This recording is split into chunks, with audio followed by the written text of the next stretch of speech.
My sister Margaret Rose and I feel so much for you, as we know from experience what it means to be away from those we love most of all.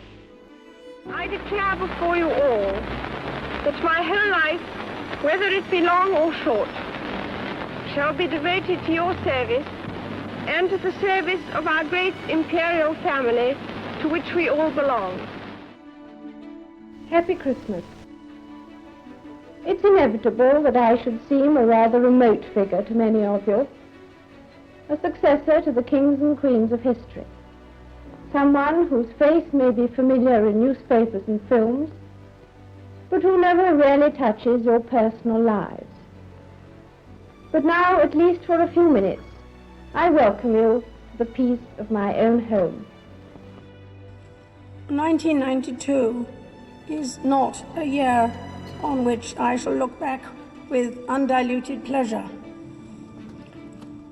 In the words of one of my more sympathetic correspondents, it has turned out to be an annus horribilis. I suspect that I'm not alone in thinking it so.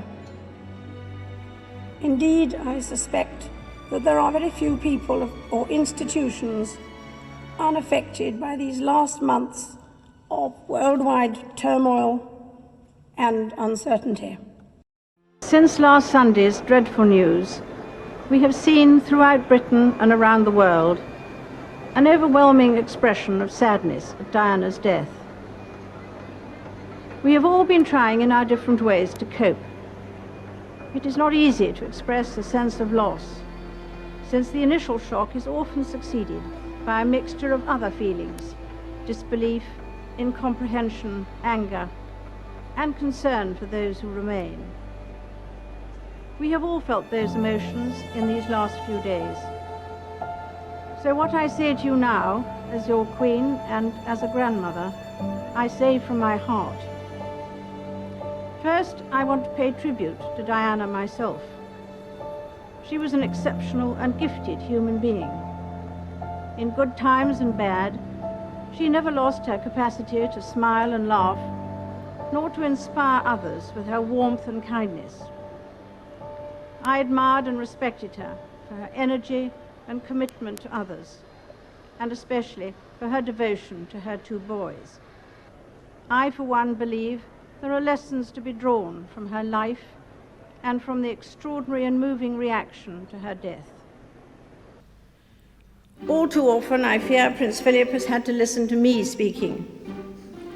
Frequently, we have discussed my intended speech beforehand, and as you will imagine, his views have been expressed in a forthright manner. He is someone who doesn't take easily to compliments, but he has quite simply been my strength and stay all these years.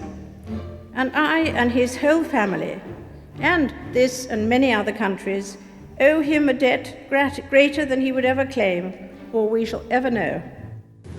I believe I was last here in 1957. 2,500 delegates and their wives rose to greet the Queen. They represented 82 member nations. Since then, I have traveled widely and met many leaders, ambassadors, and statesmen from around the world. I address you today as Queen of 16 United Nations member states and as head of the Commonwealth of 54 countries. In tomorrow's world, we must all work together as hard as ever if we are truly to be United Nations. I'm speaking to you at what I know is an increasingly challenging time, a time of disruption in the life of our country, a disruption that has brought grief to some, financial difficulties to many, and enormous changes to the daily lives of us all. I want to thank everyone on the NHS frontline, as well as care workers and those carrying out essential roles, who selflessly continue their day-to-day duties outside the home in support of us all. I'm sure the nation will join me in assuring you that what you do is appreciated, and every hour of your hard work brings us closer to a return to more normal times. I also want to thank those of you who are staying at home, thereby helping to protect the vulnerable and sparing many families the pain already felt by those who have lost loved ones. We should take comfort that while we may have more still to endure, better days will return. We will be with our friends again. We will be with our families again. We will meet again. But for now, I send my thanks and warmest good wishes to you all. Remarkably, a year that has necessarily kept people apart has in many ways brought us closer. Across the Commonwealth, my family and I have been inspired by stories of people volunteering in their communities, helping those in need. In the United Kingdom and around the world, people have risen magnificently to the challenges of the year, and I'm so proud and moved by this quiet, indomitable spirit. We continue to be inspired by the kindness of strangers and draw comfort that even on the darkest nights, there is hope in the new dawn. I have spoken before of my deep and abiding affection for this wonderful country, and of the many happy memories Prince Philip and I always held of our time here.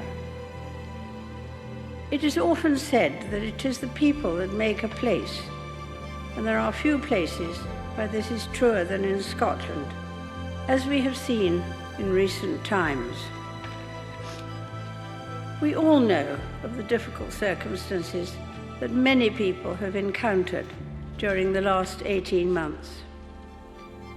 However, alongside this, there have been countless examples of resilience and goodwill. It is a source of great pride to me that the leading role my husband played in encouraging people to protect our fragile planet lives on through the work of our eldest son, Charles, and his eldest son, William. I could not be more proud of them. Indeed, I have drawn great comfort and inspiration from the relentless enthusiasm of people of all ages, especially the young, in calling for everyone to play their part. Of course, the benefits of such actions will not be there to enjoy for all of us here today. We none of us will live forever.